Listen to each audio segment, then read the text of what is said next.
Let's get Hey, to how you it. doing? Hey, Eddie, how's it going? My name is Nigel Chambers from Big Gold Belt Media, and we are here to talk all things the Beekeeper. Now, I'm Yeah, super excited to talk to you. First of all, just to talk about the last few months of your work that you've put out. I mean, you got to be on cloud nine right now, man. And here's another banger of a project. But how are you taking that all in? you know what? I'm very excited, and then Yeah. sometimes I have to like straighten. Like I just went to another place with my wife, and I was like, hey, I need to reset my brain, So then now I'm back, and now I'm back to work again, and starting on another project with Jason that I'm going to be doing again.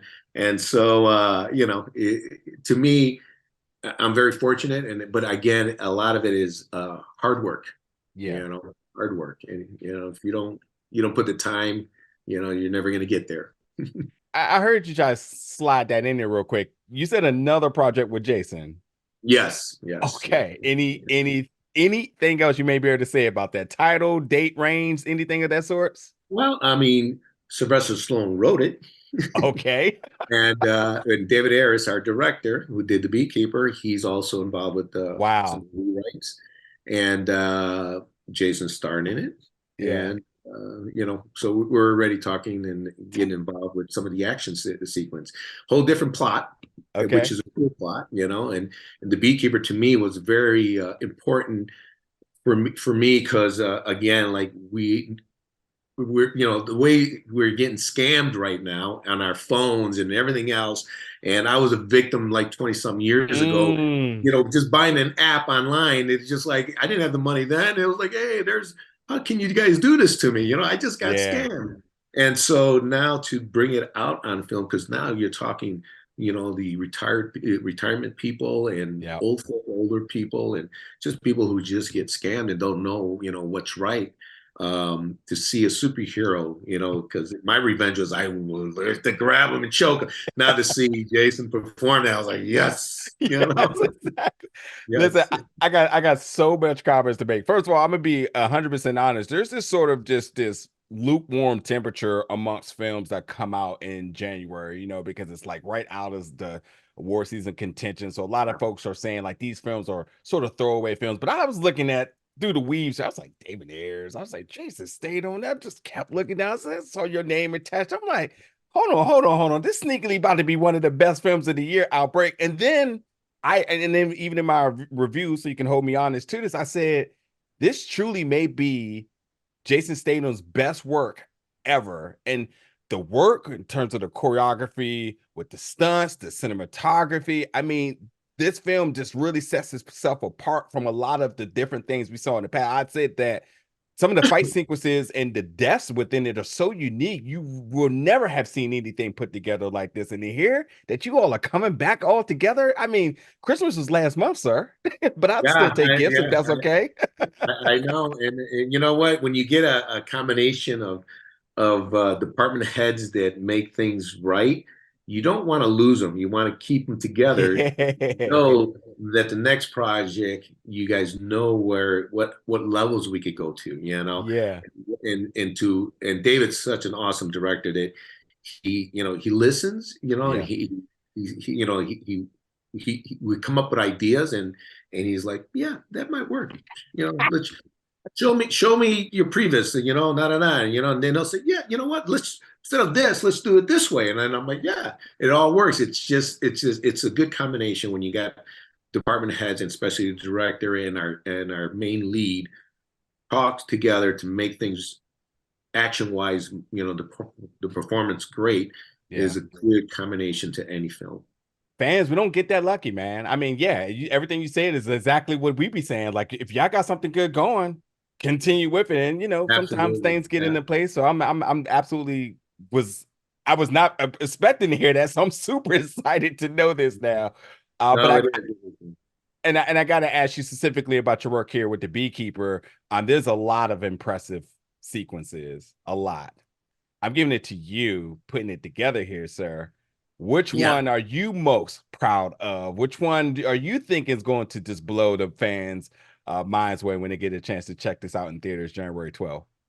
Well, I'll tell you, I have another partner who's a fight coordinator that came up with some of these moves, and so his name is Jeremy Moranis, who also did John Wick, and we've known each other for so many years, so we put a team together that we could know that we could work good together. So we would read the script, we would walk it through, and then we will throw ideas in, and Yeah. then we will bring in our stunt performers, and we will put it together, and then all of a sudden, we see it coming to life.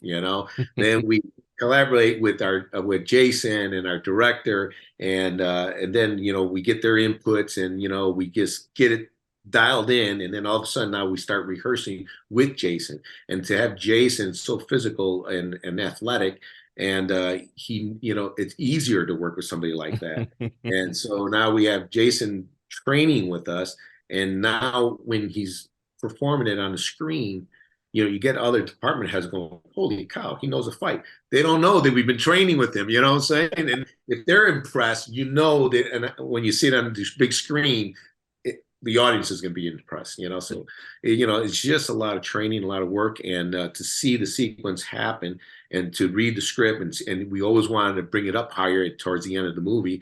So at the end of the movie, we decided that we wanted a lot of mirrors, a lot of fights, I mean, just like that Bruce Lee, entered, that fight scene with all the mirrors. So, you get ideas, and then you start putting it together, and then all of a sudden you have our cast members, our lead, and whoever the villain he's fighting, you have to train them together and make it work.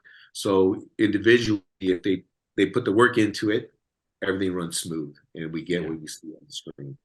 Yeah, I really do have to pick your brain really quickly before we have to wrap. I think somebody who enjoys combat sports and just when it comes to fight choreography on screen, I think there's always a lot of focus on the offensive side of things. And combat sports, we always love the knockout, the good Right, execution and so on. right. But there's not a lot of emphasis on the defensive side. And in this case, with fight choreography, it's a dance.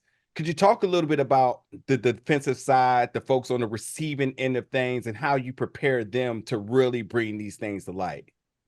Well, that's a good question. I mean, to us, these stunt performers, I call them stunt performers actors, because they have to be involved, and they have to know that even though they know how to take a punch, what really happens if you got hit. So you have to now become an actor, or an actress, depends, female or male. And you have to make that even more on the screen so it become real. Yeah. So when you have our lead fighting somebody, you could see this guy waiting, and I'm like, you can't wait. You have to time it out, and you have to act. So a lot of acting involves with the stunt performer. So when we have the stunt performers come in, first of all, we have very athletic and agile performers coming in. So they know the moves, but then all of a sudden now they know why. And so now we get the acting involved, So these stunt performers, sometimes you see them playing parts because they know how to do both. So why bring in an actor that's just got a couple lines is we could hire the stunt performer to actually do the stunt without takes and without getting a stunt double. Yeah. And that's exactly what happened in the movie. Jason did all his stuff. So he was performing it all. So Yeah.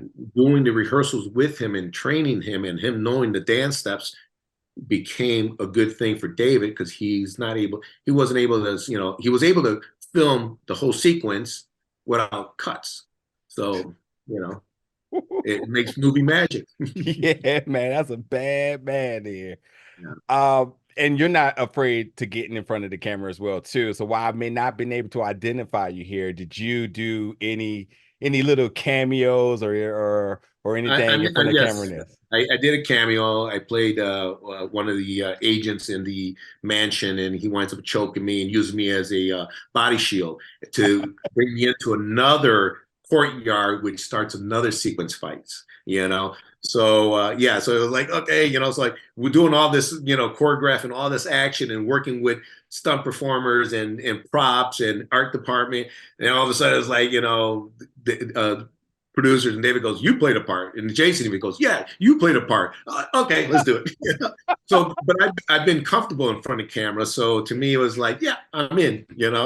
and it wasn't a big scene, so it was something that wasn't going to take a lot of time of me handling other stuff that I needed to handle for Yeah. the day after and all that stuff to get ready, So it was fun. It's always fun, to be in front of camera. Sounds good. Well, I'm not going to try to pull any more information about the future project, but for the time being, folks can check out The Beekeeper, which is going to be in theaters January 12th. Eddie, man, you're a legend, and thank you for everything you've done. Fantastic 2023. So I'm definitely looking forward to seeing what you cook up for 2024. Thank you so much. Thank you so Yes. much. Have a good day. Happy New Year's. Happy New Year to you too, brother. Thank you. Take care. Okay.